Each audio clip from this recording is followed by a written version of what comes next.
Bismillahirrahmanirrahim. Alhamdulillah nahmaduhu wa nasta'inuhu wa nastaghfiruh. Wa na'udzu billahi min shururi anfusina wa min sayyiati a'malina. May yahdihillahu fala mudilla lahu wa may yudlil fala hadiyalah. Asyhadu an la ilaha illallah wahdahu la syarikalah wa asyhadu anna Muhammadan abduhu wa rasuluh la nabiyya ba'dah. Allahumma salli wa sallim ala nabiyyina Muhammad wa ala alihi wa sahbihi ajma'in amma ba'd. Hadirin dan hadirat serta para pendengar yang saya hormati, Assalamualaikum warahmatullahi wabarakatuh. Alhamdulillah, kita bersyukur kehadirat Allah Azza wa Jalla. Berkat taufiknya kita dapat lagi menambah ilmu yang bermanfaat. Sebagaimana doa kita setiap selesai salat subuh. Allahumma inni as'aluka ilman nafi'a wa rizqan tayyiba wa amalan mutaqabbala. Ya Allah, kami mohon kepadamu ilmu yang bermanfaat, ilman nafi'a wa rizqan tayyiba, rezeki yang baik-baik, wa amalan mutaqabbala, dan selanjutnya kami juga mohon kiranya Engkau terimalah segala amalan kami. Pada pagi ini insya-Allah pembahasan kita tentang surah Al-Mutaffifin. Tafsir juz amma giliran surah Al-Mutaffifin.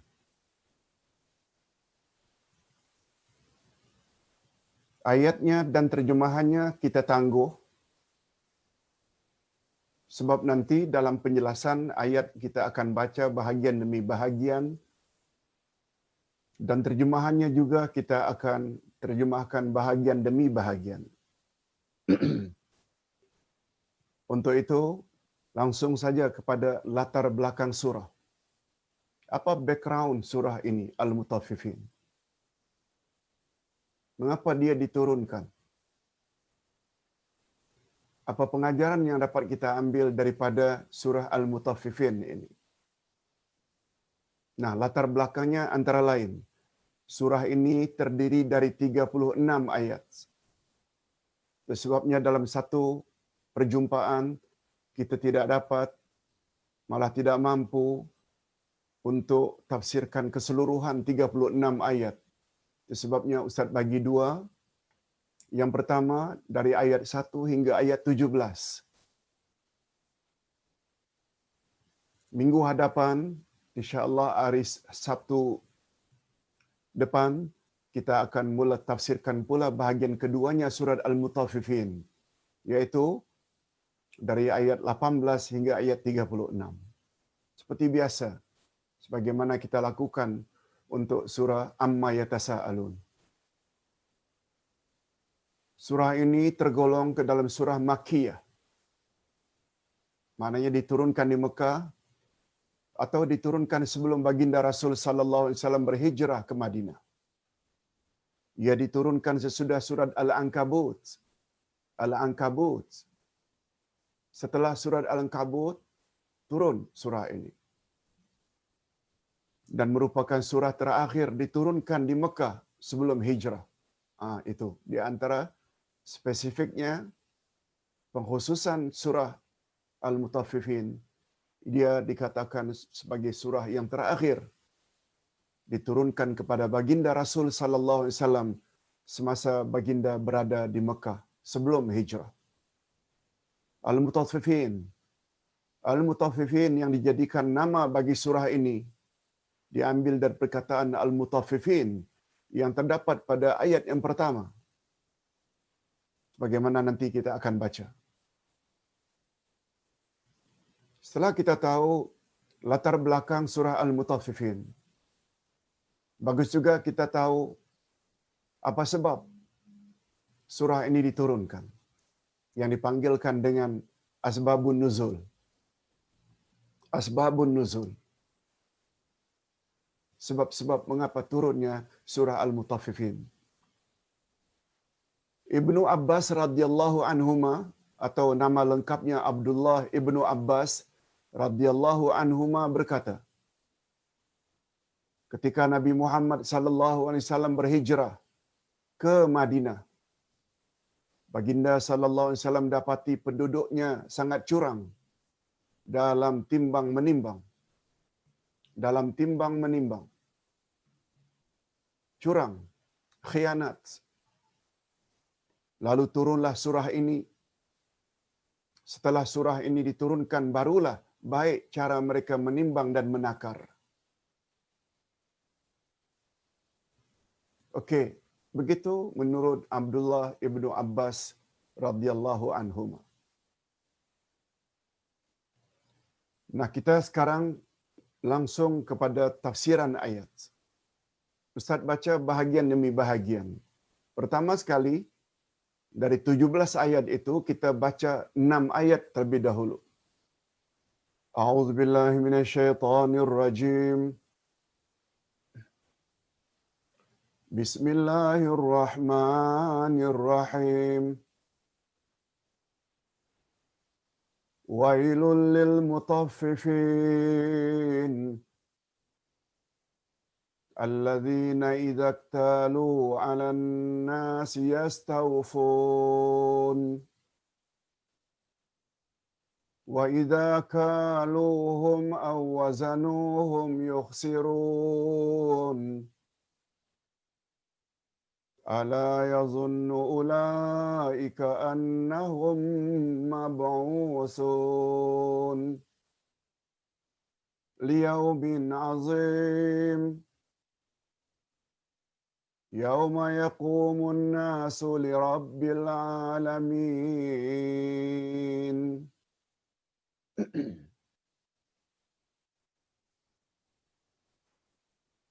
Terjemahan ayat. Kecelakaan besarlah bagi orang-orang yang curang, yang khianat. Yaitu orang-orang yang apabila menerima takaran atau timbangan dari orang lain, mereka minta dipenuhi. Dan apabila mereka menakar atau menimbang untuk orang lain, mereka mengurangi. Itu yang dimaksudkan al-mutaffifin. Bila menimbang untuk dirinya sendiri, dia minta dilebih-lebihkan. Tapi bila dia menimbang untuk orang lain, dikurang-kurangi. Tidakkah orang-orang itu yakin bahawa sesungguhnya mereka akan dibangkitkan? Cuba tengok. Ini ciri-ciri surah Makkiyah. Ciri-ciri khas surah Makkiyah senantiasa menyebut tentang hari berbangkit. Mereka tidak yakinkah, tak percayakah akan adanya hari berbangkit? Maksudnya, di dunia bolehlah kamu curang. Tapi nanti kan kamu akan ditanya, akan dihisap pada hari berbangkit, pada hari berhisap. Pada suatu hari yang besar. Apa dia hari yang besar itu? Dijelaskan sendiri oleh Allah pada ayat berikutnya, yaitu hari ketika manusia berdiri menghadap Tuhan semesta alam. Okey. Ini namanya baru terjemah harfiah. Untuk mendapat kesimpulan hukum, istinbat hukum, kita perlu kepada terjemah yang satu lagi. Apa namanya? Namanya terjemah maknawiyah. Atau dalam bahasa lain, dipanggil dengan tafsir atau tadabbur. Okey. Sekarang kita mula memasuki bab tafsir. Imam Ibnu Katsir berkata, at-tatfif. Mutaffifin itu diambil dari kata at-tatfif. Maknanya curang dalam timbang menimbang atau takar menakar, ukur mengukur. Sama ada dengan menambahnya bila ia menimbang untuk dirinya ataupun menguranginya jika ia menimbang untuk orang lain. Itulah sebabnya Setelah Allah Subhanahu wa taala memberi ancaman kecelakaan besar terhadap orang-orang yang curang, setelah Allah memberi ancaman yang keras terhadap orang yang curang, maka Allah menafsirkan golongan tersebut pada ayat-ayat berikutnya, yaitu orang-orang yang apabila menerima takaran dari orang lain, mereka minta dipenuhi, disempurnakan. Dan apabila mereka menakar atau menimbang untuk orang lain, mereka kurangi. Inilah yang kita selalu sebut. Al-Quran ditafsirkan oleh ayat Quran, yaitu tafsir yang kualitinya tertinggi. Sebagaimana Ustaz selalu sebutkan, peringkat-peringkat tafsir Al-Quran itu ada berbagai. Yang paling tinggi kualiti tafsir bila ayat Quran ditafsirkan oleh ayat Quran yang lain. Ustaz selalu buat contoh tentang Siratal Mustaqim. Ditafsirkan oleh ayat sesudahnya, kemudian ayat sudahnya pula Siratal ladzina an'amta alaihim, siapa orang yang dapat nikmat itu, Allah explain lagi pada ayat 69 surat An-Nisa. Merekalah nabi-nabi, siddiqin, syuhada dan salihin. Setelah tafsir yang tertinggi Quran dengan Quran, yang keduanya tafsir Quran dengan hadis Nabi. Sebagai contoh, Allah Subhanahu wa taala ketika menjelaskan Siratal Mustaqim, Allah juga menyebut selain Siratal Mustaqim itu jalan orang-orang yang telah beri nikmat,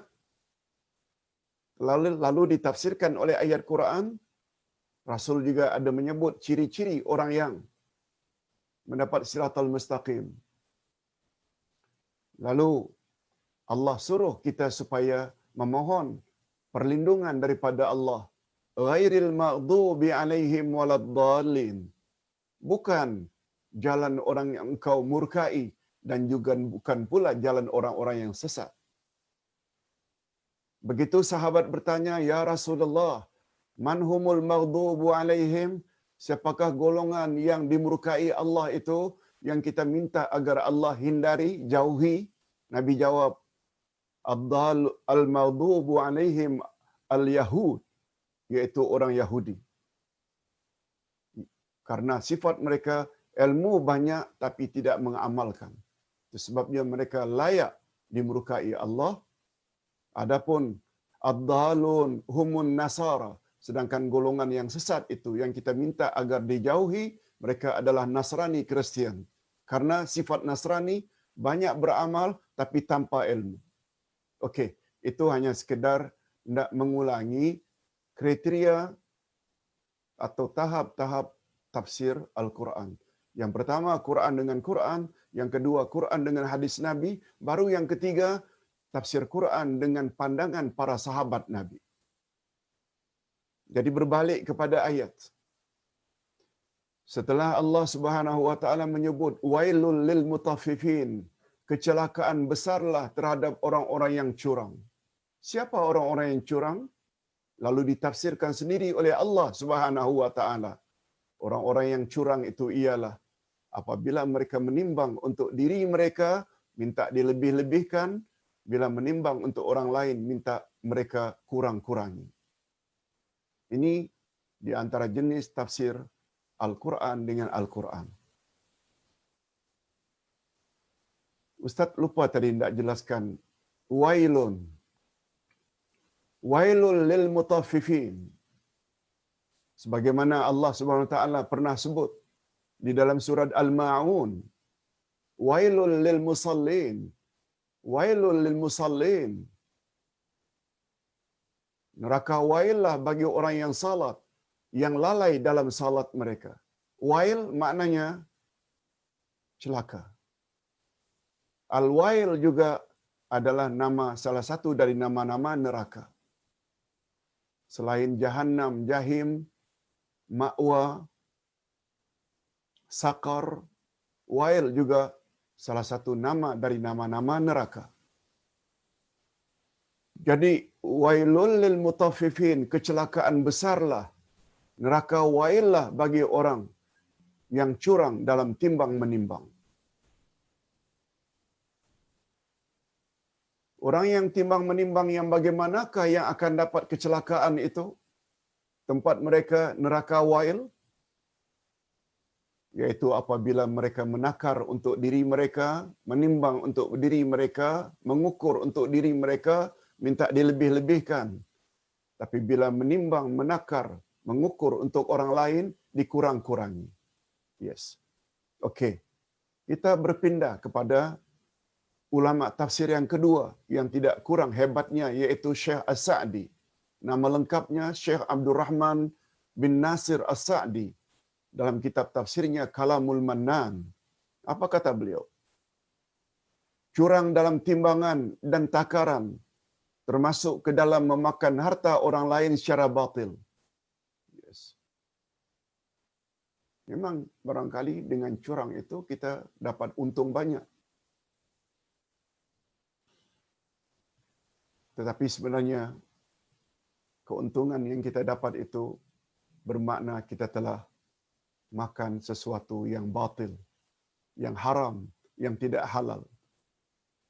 Kalau demikian ancaman bagi mereka yang curang dalam timbangan dan takaran, maka ancaman ke atas mereka yang mencuri atau mengambil harta orang lain secara paksaan adalah lebih besar lagi.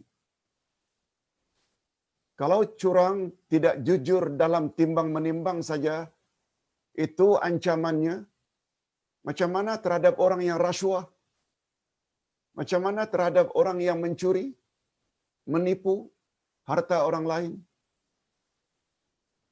Itu maknanya pengambilan hukum itu melalui mafhum. Mafhum maknanya pemahaman secara tersirat.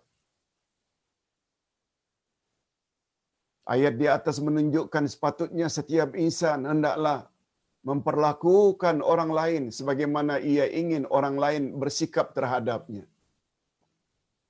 Kita orang yang beriman disuruh oleh Islam supaya memperlakukan orang lain sebagaimana kita memperlakukan diri kita sendiri.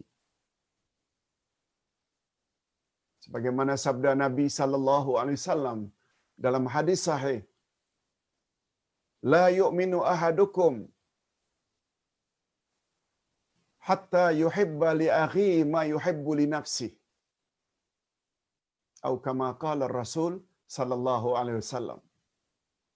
Kita boleh dapati hadis ini di dalam himpunan hadis 40 Imam An-Nawawi. Apa artinya? Tidak sempurna iman salah seorang kamu sehingga kamu menyayangi saudaramu sebagaimana kamu menyayangi dirimu sendiri. Maksudnya, kalau kamu suka orang hormat dan respek, hargai, kamu juga mesti pandai menghargai, respek orang lain. Kalau kamu tidak mau dicaci, jangan kamu caci orang lain. Kalau kamu tidak mau diumpat dan difitnah, jangan suka mengumpat dan memfitnah orang lain. Itu maksudnya. Tapi andai kata marah bila difitnah, dicaci. Tapi terhadap orang lain dia caci sesuka hati, menunjukkan iman orang tersebut sudah rosak. Itu maksud hadis. Bahkan termasuk juga kandungan ayat ini sikap kita ketika bertukar-tukar fikiran. Ketika bertukar-tukar fikiran, bagus dan cantik tafsiran Syekh As-Sa'di. Wailul lil mutaffifin. Kecelakaanlah terhadap al-mutaffifin. Al-mutaffifin diterjemahkan, ditafsirkan oleh ayat berikut, jika menimbang untuk diri, minta dilebih-lebihkan. Bila menimbang untuk orang lain, dikurang-kurangi. Kata beliau, dia tidak hanya terbatas kepada hal timbang-menimbang, takar-menakar. Termasuk ke dalam bab ketika bermusyawarat, berbincang, bertukar-tukar fikiran. Macam mana Ustaz memahaminya? Kita baca dulu. Sebagaimana kita meminta rakan perbincangan mendengar hujah dan dalil yang kita sampaikan, maka kita juga mestilah mendengar dan memberi peluang kepada mereka untuk menyampaikan hujah dan dalil mereka. Sikap seperti ini akan menjadi ukuran apakah orang tersebut dari pihak yang fanatik atau berfikiran terbuka, atau sebaliknya ia dari kalangan pihak yang sombong atau merendah diri.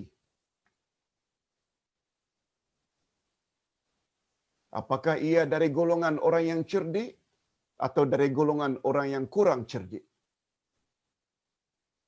Ustaz buat contoh lainlah sebagai contoh.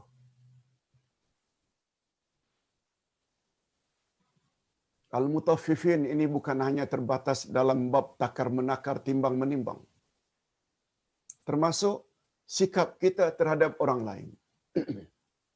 Ustaz selalu buat contoh dalam kelas. Dulu-dulunya. Apabila kita mengikuti satu-satu kelas, pengajian di masjid ke, di dewan ke, di rumah orang ke, kita datang dengan kereta, dengan motorkar.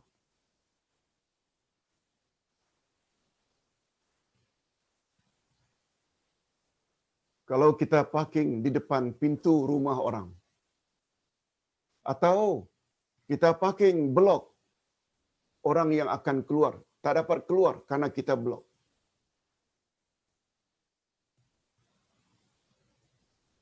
Kalau kereta kita di blok, kalau rumah kita ada orang parking depan pintu, marah tak? Kita akan marah. Tetapi sayangnya, jenis al-mutaffifin ini, kalau sikapnya tak suka orang blok dengan kereta depan pintu keluar, atau blok keretanya dia marah,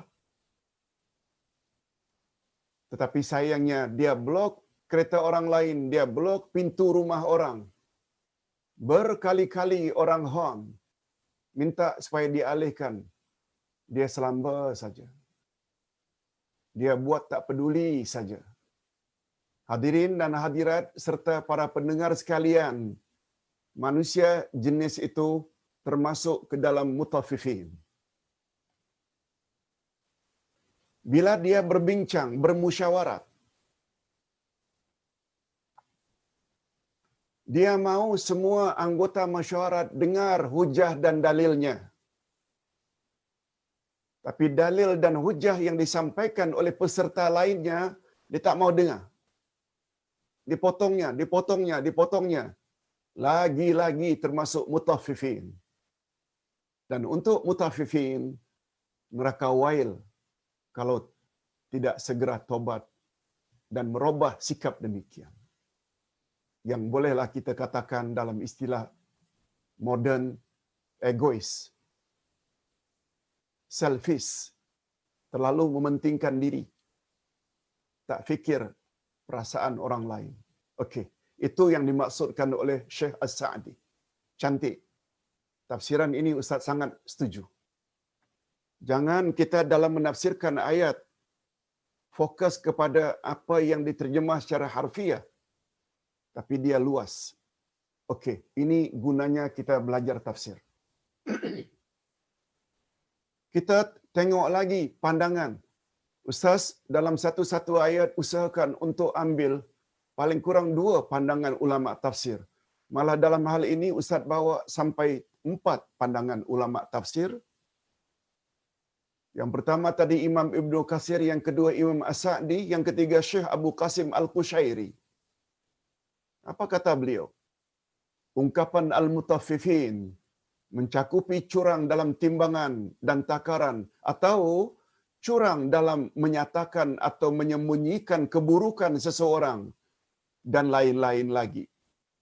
Barang siapa yang tidak suka melihat Muslim lain mendapat kesenangan, sebagaimana ia menyukai jika ia yang memperolehinya.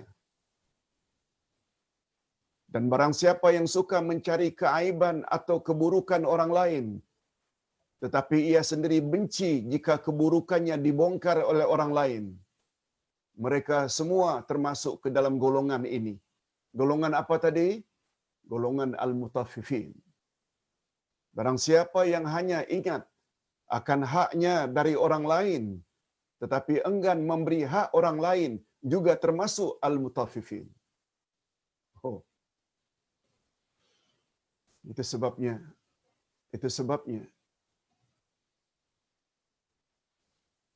semakin banyak kita belajar tafsir, semakin baik akhlak dan budi pekerti kita. Itu sebabnya setelah baginda Rasul sallallahu alaihi wasallam wafat, isteri-isteri Rasul ditanya, "Wahai ummahatul mukminin, wahai ibu-ibu orang yang beriman." Itu gelaran untuk isteri-isteri Rasul. Bagaimanakah akhlaknya, budi pekerti Rasulullah semasa hidupnya? Mereka hanya jawab, "Kana khuluquhu al-Quran." Kalau kamu ingin tahu bagaimana akhlak budi pekerti baginda Rasul sallallahu alaihi wasallam, budi pekerti Rasulullah adalah Al-Quran. Maknanya sebagaimana yang dikehendaki oleh Al-Quran, itulah tingkah laku Rasulullah sallallahu alaihi wasallam. Seolah-olah Rasulullah itu macam Quran berjalan. Suruhan-suruhan Quran beliau laksanakan, larangan-larangan Quran beliau jauhi. Itu sebabnya kita sangat heran kalau ada yang belajar tafsir sampai 10 tahun, 15 tahun, 20 tahun, tapi akhlaknya tetap kasar. Akhlaknya tetap tidak baik. Selfish, ego, sombong. Maknanya dia belum lagi belajar tafsir. Barangkali dia hanya faham terjemah harfiah saja, atau hanya pandai belajar Quran dari sudut tajwidnya saja, tapi tafsirnya, pemahamannya, tadabburnya dia abaikan. Hati-hati. Belajar tafsir, bagaimana Ustaz selalu ulang-ulang, mudah-mudahan tidak membosankan. Kewajiban kita terhadap Quran ada 5. Iman pada Quran, ia kalamullah. Baca Quran dengan tajwid yang betul, qiraah, tilawah. Yang kedua, al-fahmu bihi, faham apa yang terkandung, pengajarannya.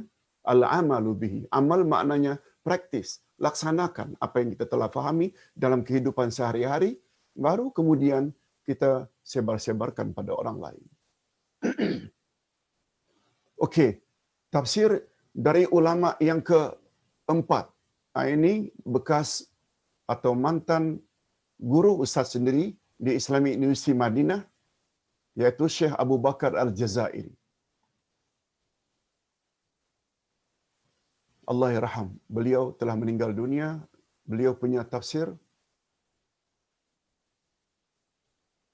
yang disebut dengan Aisarut Tafasir, tafsir yang mudah. Syekh Abu Bakar Al-Jazairi menyebut tentang wailul lil mutaffifin. Sebahagian ulama meriwayatkan bahawa kecurangan bukan saja berlaku pada timbangan dan takaran. Nah, ini lagi menarik. Bukan hanya pada timbangan dan takaran, juga bukan hubungan insan dengan insan yang lain. Tetapi mutaffifin, kecurangan itu juga boleh terjadi dalam wuduk dan salat. Dalam wuduk dan salat. Apa maksudnya orang yang curang ketika wuduk dan salat? Kata beliau, Nabi Muhammad sallallahu alaihi wasallam pernah bersabda, sejahat-jahat pencuri adalah pencuri dalam salatnya. Bukan dalam salat dia mencuri, bukan. Maksudnya, bila rukuk tidak tumak nina, Iktidal tidak tumak nina, sujud tidak tumak nina. Itu termasuk orang yang mutafifin dalam salat. Beruduk dengan tidak sempurna, tak sampai, tak sempurna.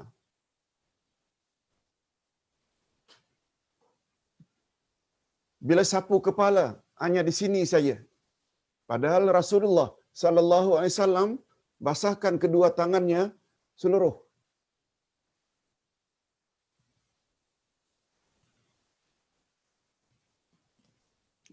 Basuh tangan tidak sampai ke siku, basuh kaki tak sampai ke buku lali. Semua itu adalah mutafifin dalam beruduk. Diriwayatkan dari Salim bin Abi Al-Ju'di katanya, salat itu seperti timbangan. Siapa yang menyempurnakan salatnya, maka ganjarannya akan disempurnakan untuknya.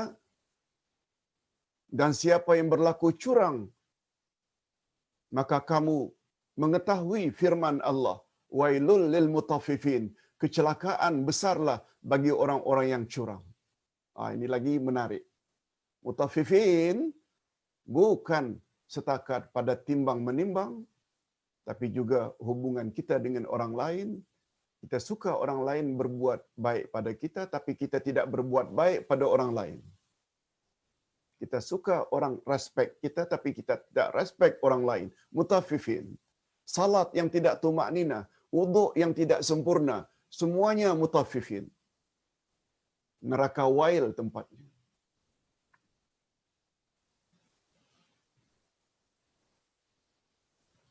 Begini kalau kita belajar tafsir.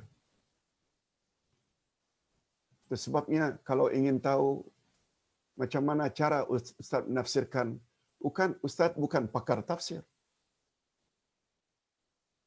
Cuma barangkali kelebihan sedikit yang ada pada Ustaz. Ustaz faham bahasa Arab. Jadi ketika menafsirkan Quran, Ustaz ambil sajalah pandangan ulama-ulama yang muktabar. Ulama-ulama tafsir yang diiktiraf. Ustaz alih bahasa. Ini bukan cakap Ustaz. Cakap ulama tafsir. Jangan salahkan Ustaz. Sila rujuk. Itu sebabnya setiap tafsir, Ustaz akan sertakan footnote di bawahnya. Lihat tafsir ini, juz sekian, muka surat sekian. Kita teruskan. Sebenarnya yang mendorong manusia berbuat apapun bentuk kecurangan di muka bumi ini adalah disebabkan oleh kedangkalan iman mereka terhadap hari akhirat. Lihat. Itu sebabnya Ustaz selalu sebut dalam ilmu akidah. Kita dah belajar dah. InsyaAllah esok kita belajar iman kepada hari akhirat bahagian yang terakhir, iaitu bahagian yang keempat. Ustaz pernah sebut, dalam Quran selalu disebut iman pada Allah senantiasa bergandengan dengan iman pada hari akhirat. Sebab kata Imam Al-Qurtubi, bila dua rukun iman ini mantap kita miliki, besar kemungkinan kita akan jadi orang baik. Sebab kita tahu dari mana kita datang, iaitu dari Allah, dan ke mana kita akan balik, juga kepada Allah. Orang apabila dia tahu dari mana dia datang dan ke mana dia akan balik, ketika dia berada di atas muka bumi, dia akan jadi insan yang under control. Under control. Tidak akan buat suka-suka hati. Sebab jika iman mereka terhadap hari akhirat kuat dan mantap, dan mereka sungguh yakin bahawa kelak mereka akan berdiri di hadapan Allah yang Maha Agung lagi Maha Perkasa untuk dihisap ke atas segala amalan mereka, niscaya mereka menjauhi sifat tersebut dan segera bertobat kepada Allah. Nah, ini dia. Tobat pada Allah. Segera tobat pada Allah. Ingat selalu, Ustaz selalu sebut, walaupun matlamat kita dicipta oleh Allah adalah untuk beribadat pada Allah, tapi sebenarnya apa yang kita patut lakukan bukan ibadat dulu. Apa dia? Tobat dulu. sudah tobat baru ibadat. Sebab ibadat banyak macam mana pun, jika ada unsur-unsur syirik, hasad, dengki, ria, ujub, takabur, dia boleh menghabiskan dan menghancurkan amal ibadat kita sehingga tidak ada nilai di sisi Allah. Lihat ayat 65 surat Az-Zumar. La in asyrakta la yahbatanna amaluk wa la takunanna minal khasirin. Bila kamu terlibat dengan syirik, hancur musnah seluruh amalanmu, dan di akhirat kelak kamu pasti jadi orang-orang yang rugi. Walau haji dah 3 kali, walau umrah dah 10 kali, walau 3 bulan khatam Al-Quran, zero. Tidak ada value gara-gara ada syirik yang kita belum tobat. Itu sebabnya Allah sebut dalam surat At-Taubah ayat 112, apa bunyinya? At-taibun al-abidun al-hamidun. Sesungguhnya orang yang bertobat dan orang-orang yang beribadat dan orang-orang yang memuji Allah. Lihat tu urutannya, tobat dulu, baru ibadat, baru memuji Allah. Begitulah seterusnya. As-saihun al-amiruna bil ma'ruf wan nahuna 'anil munkar. Begitulah ciri-ciri orang-orang yang beriman pada surah At-Taubah ayat 112.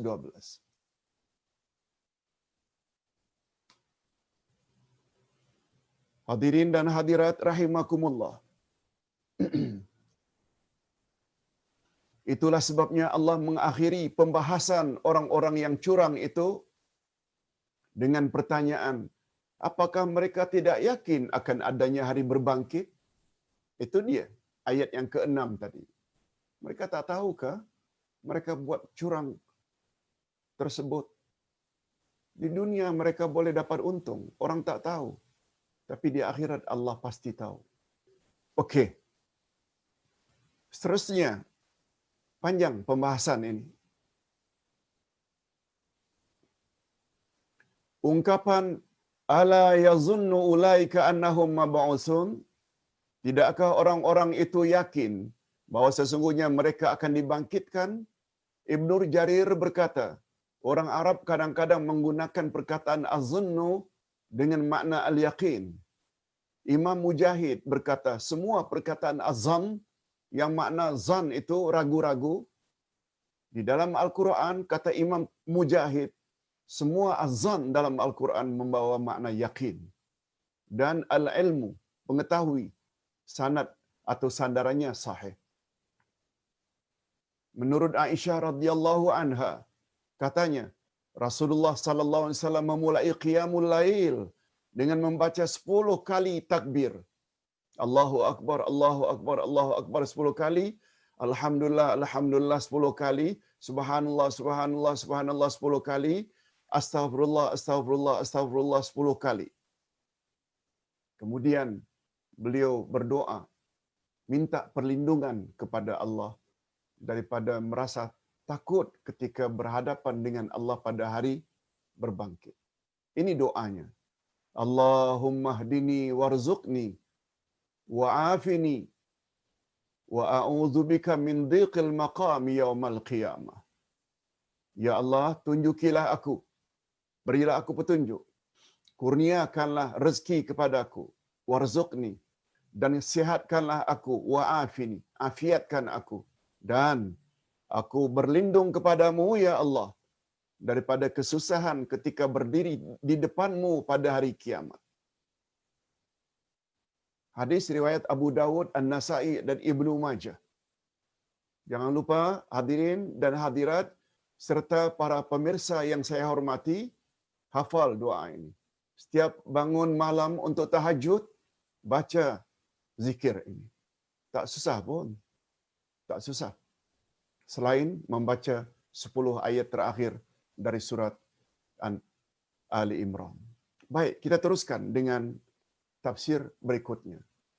Dari ayat 7 hingga 13. Kalla inna kitabal fujjari lafi sijjin. Wa ma adraka ma sijjin. Kitabun marqum.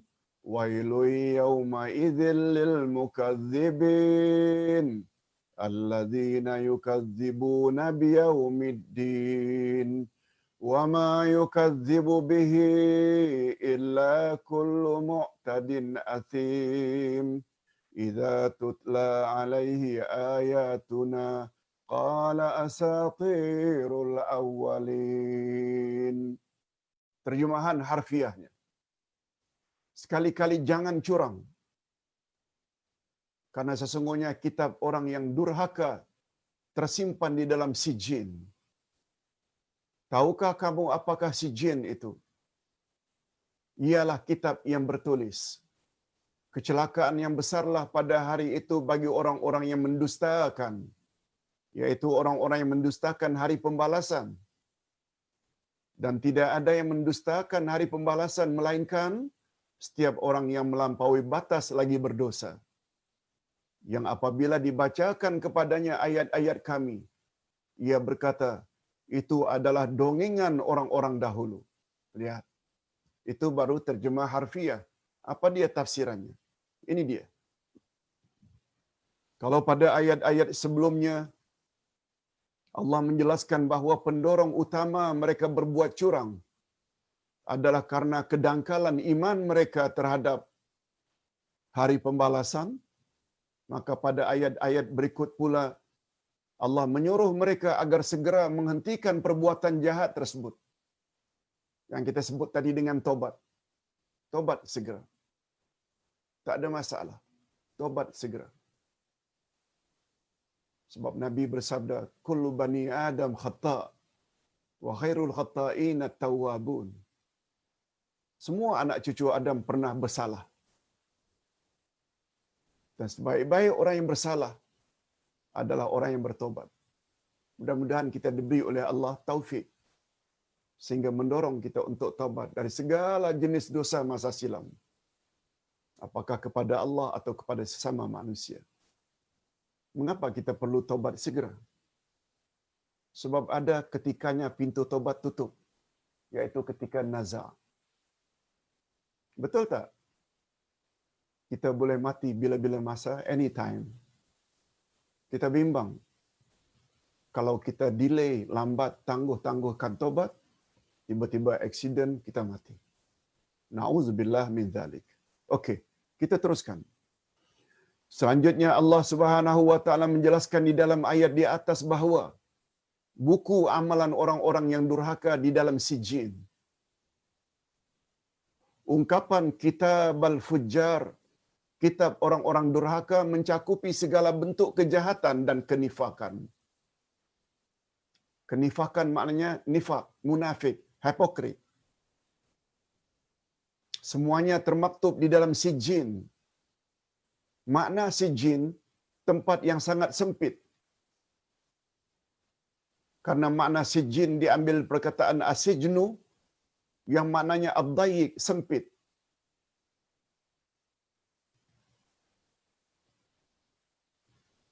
Dalam bahasa harian, asijnu itu maknanya jail, lock up. Kalau baru-baru ini kita mengalami lockdown, lock tambah down, PKP,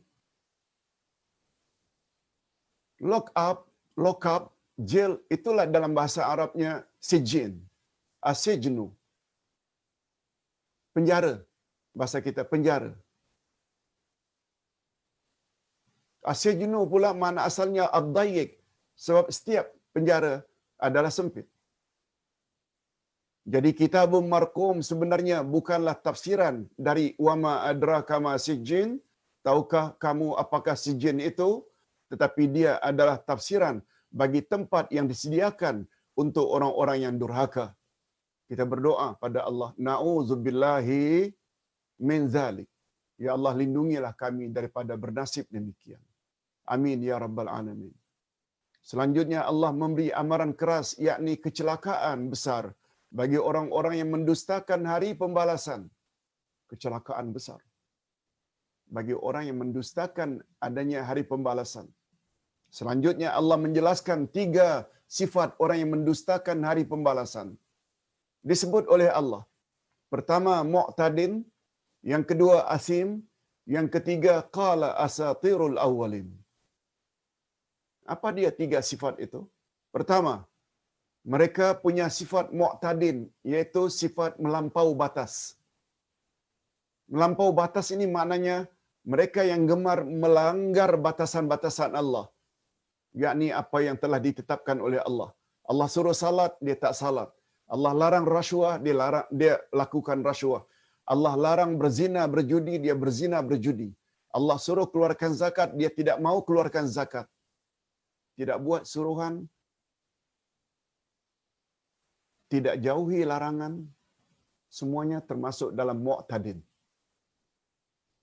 Mudah-mudahan semakin bertambah ilmu kita, apa yang Allah kehendaki melalui tafsir, kita akan terhindar daripada jenis insan mu'tadin. Yang kedua, asim, bergelumang dosa. Banyak melakukan dosa. Lanjutan dari sifat ini mendorong mereka bersikap sombong dan menolak kebenaran.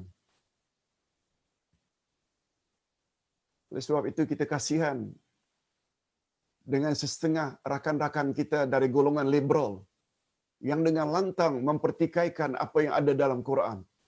Oh, mereka itu termasuk mu'tadin, mereka itu termasuk asim. Dan juga termasuk yang ketiga, qala asatirul awwalin. Quran itu dongeng saja. Tak betul itu. Itu. Ini golongan yang banyak gunakan akal. Lengkap tiga ini ada pada mereka. Mendustakan ayat-ayat Allah. Setiap ayat Allah dibacakan pada mereka, lalu mereka berkata, itu adalah dongengan orang-orang dahulu. Ucapan mereka itu menunjukkan mereka tidak yakin Al-Quran itu wahyu Allah. Sekali lagi kita berdoa, mohon perlindungan Allah. Na'udzubillahi min zalik. Ya Allah, lindungilah kami daripada kelompok tersebut. Sifat ketiga yang dijelaskan oleh ayat di atas, yaitu mendakwa bahwa Quran itu dongengan orang-orang dahulu, hampir sama dengan sikap orang-orang kafir di zaman Nabi Muhammad sallallahu alaihi wasallam. Sebagaimana yang Allah kisahkan di dalam firman-Nya, ini dia, surat Al-Furqan ayat 5, apa kata Allah tentang Abu Jahal, Abu Lahab dan grupnya? Wa qalu asatirul awwalin iktatabaha fahiya tumla alaihi bukratan wa asila. Mereka berkata, dongengan-dongengan orang-orang dahulu dimintanya supaya dituliskan, maka dibacakanlah dongengan-dongengan itu kepadanya setiap pagi dan petang. Diminta tulis oleh orang lain. Sebab mereka tahu Nabi Muhammad tidak boleh tulis baca, ummi. Ini semua sikap orang-orang kafir di zaman jahiliyah. Dan apa kurangnya? Sikap tersebut juga wujud pada setengah-setengah umat Islam. Kalau orang kafir, itu biasa sebab mereka tidak percaya kepada Al-Quran. Ini percaya Al-Quran, tapi sikap mereka seperti itu. Na'udzubillah min dzalik. Diriwayatkan bahawa ayat ini, yaitu Al-Furqan ayat 5 ini, diturunkan karena sikap golongan durhaka di zaman Rasulullah sallallahu alaihi wasallam seperti Al-Walid bin Al-Mughirah, Abu Jahal dan konco-konconya. Bagi orang yang insaf dan mempunyai niat yang murni serta cenderung kepada kebenaran, pasti tidak akan mendustakan hari pembalasan, karena Allah Subhanahu wa taala telah menjelaskan tentang adanya hari tersebut dengan dalil dan hujah yang sangat jelas dan nyata bagaikan terang benderang cahaya matahari di siang hari yang cerah. Hadirin dan hadirat rahimakumullah. Kita teruskan. Tetapi berbeza dengan orang-orang yang hatinya telah diliputi oleh kotoran sehingga terhalang dari melihat kebenaran. Ditutup oleh Allah hati. Hadirin dan hadirat, tahu tak Siapa orang yang ditutup oleh Allah hatinya sehingga tidak boleh melihat kebenaran? Tahu tak siapa mereka? Allah sebut pada awal Al-Quran lagi, ayat 6 dan 7 dari surat Al-Baqarah. Innal ladzina kafaru sawa'un 'alaihim a'anzartahum am lam tunzirhum la yu'minun.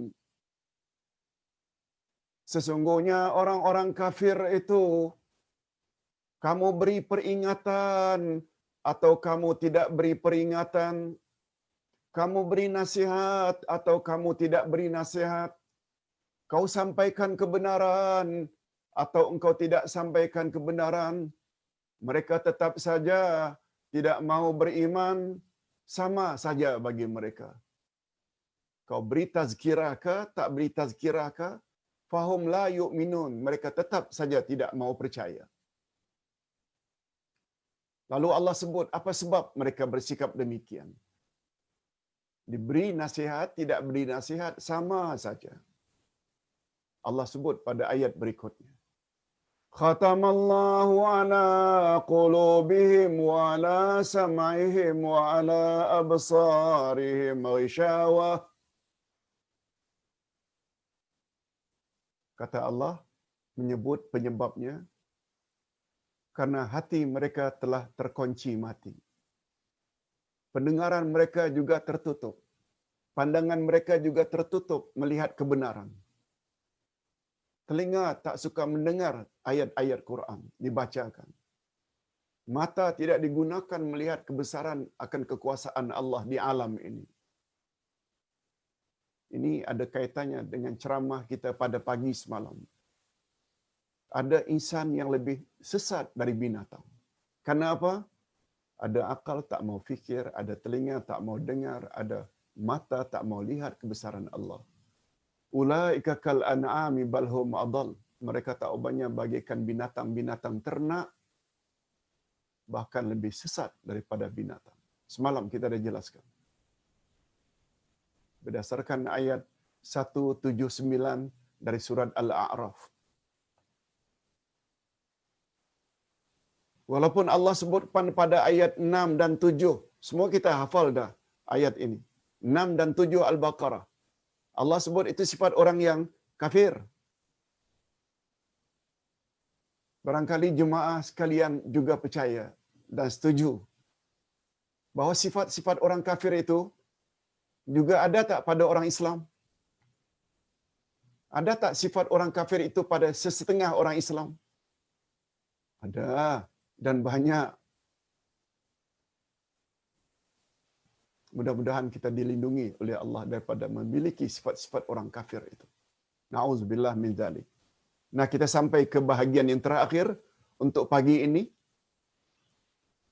Kalla bal rana ala qulubihim ma kanu yaksibun. Kalla innahum an rabbihim yawma idzil lamahjubun. Thumma innahum lasalul jahim. Thumma yuqalu hadzal ladzi kuntum bihi tukadzibun. Sekali-kali tidak demikian. Sebenarnya apa yang selalu mereka usahakan itu menutup hati mereka. Sekali-kali tidak. Sesungguhnya mereka pada hari itu benar-benar terhalang dari melihat Tuhan mereka. Kemudian sesungguhnya mereka benar-benar masuk neraka. Na'udzubillah. Kemudian dikatakan kepada mereka, inilah azab yang dahulu kamu dustakan. Dulu kamu tak percaya ada hari berbangkit. Nah, sekarang sudah jadi realiti. Rasakan olehmu. Okey, apa dia tafsiran ayat? Allah Subhanahu Wa Taala menjelaskan dalam ayat-ayat ini bahawa penyebab utama mengapa mereka mendustakan ayat-ayat Allah dan menuduh ia sebagai dongengan-dongengan orang-orang dahulu.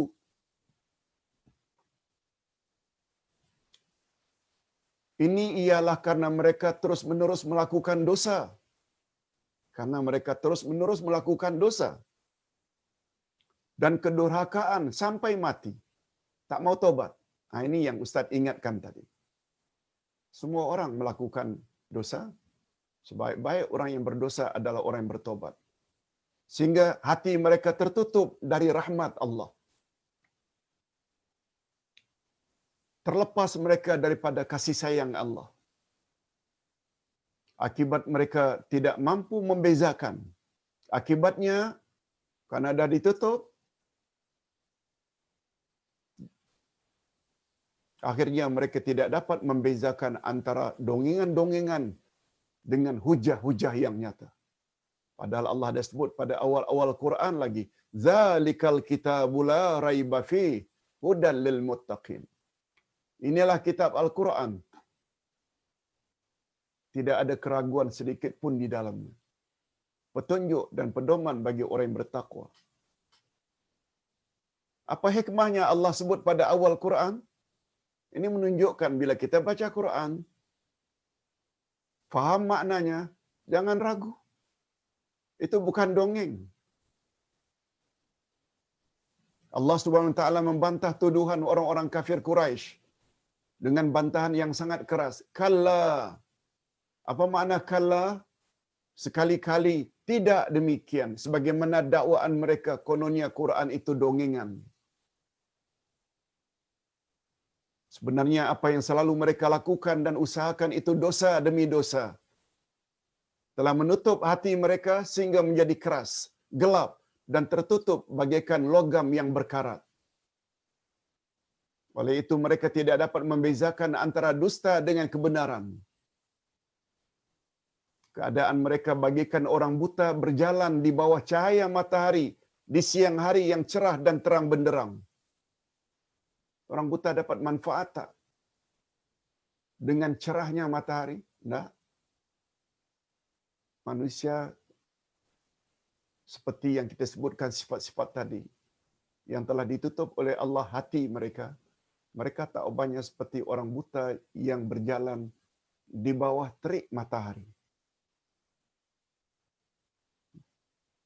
Walaupun mereka berjalan di bawah terik matahari dengan cahaya yang terang benderang, namun karena butanya, mereka tidak dapat manfaat dari kecerahan cahaya matahari yang terang benderang itu.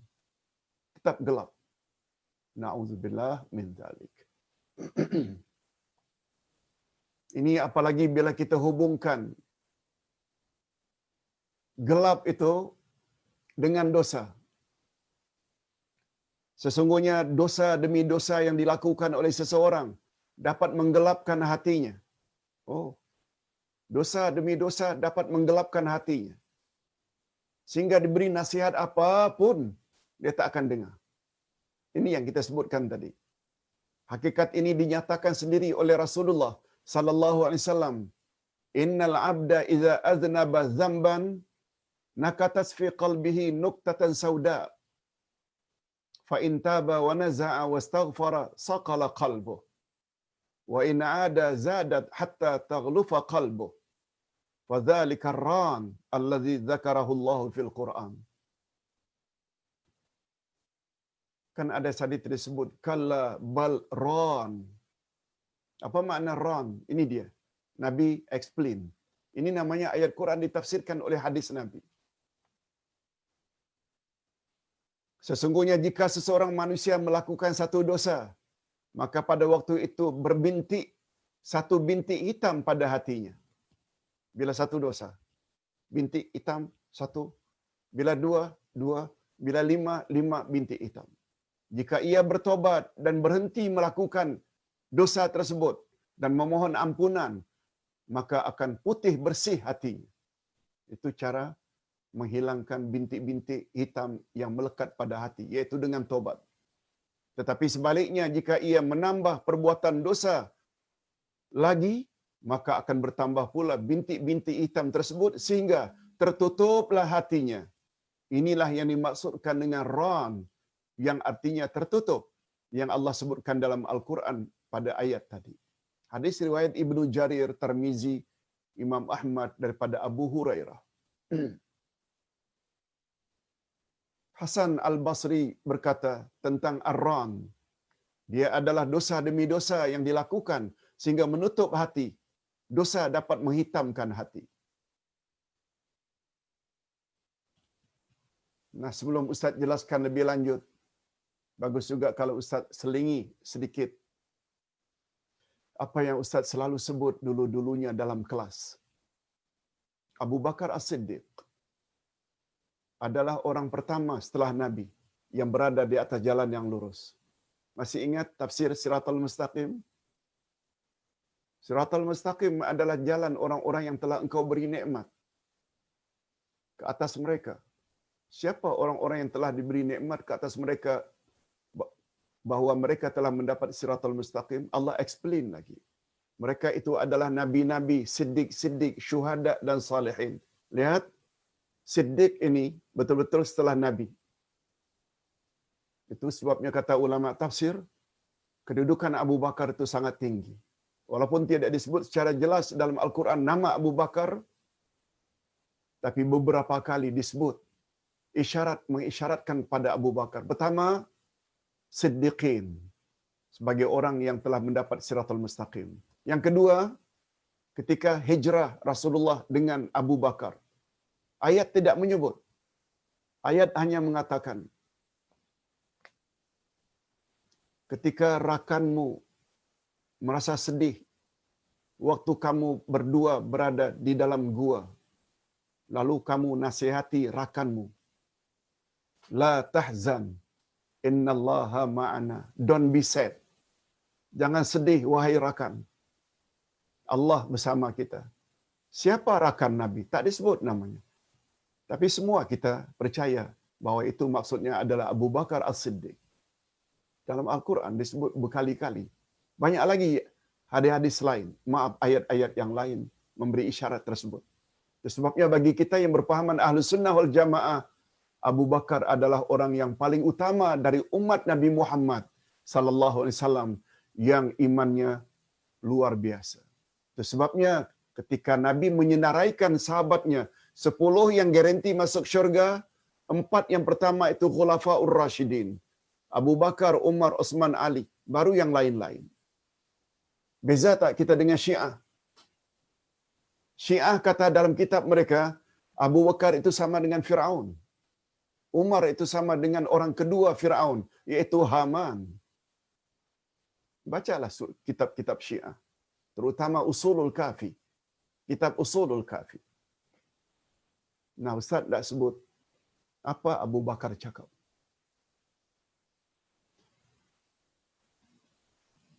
Az-zulma khamsun wa surujulaha khamsun. Gelap ada 5, pelita yang meneranginya juga ada 5. Lalu Nabi sebut, Abu Bakar sebut satu demi satu. Hadirin dan hadirat, tolong beri perhatian walaupun ini bukan ayat Quran, juga bukan hadis Nabi. Tapi ini adalah kata-kata Abu Bakar As-Siddiq. Tapi sangat bersesuaian kata-kata beliau dengan kehendak Quran dan Sunnah. Apa dia? Gelap ada 5, pelita yang meneranginya juga ada 5. Ad-dunya zulmah, dunia ini gelap. Wasirajulaha at-taqwa, pelita yang menerangi dunia adalah taqwa. Dunia adalah gelap, maknanya penuh dengan dosa, penuh dengan kesesatan. Kalau kamu ingin selamat dari kegelapan dunia, kamu mesti jadi orang yang bertakwa. Dan ingat, panduan utama orang yang bertakwa adalah Al-Quran. Hudal lil muttaqin. Ayat 2 dari surat Al-Baqarah. Okey, az-zambu zulmah, dosa adalah gelap. Ini yang kita maksudkan dalam hadis tadi. Dosa boleh membuat hati orang itu gelap. Wasirajulahu at-taubah, pelita yang menerangi dosa adalah tobat.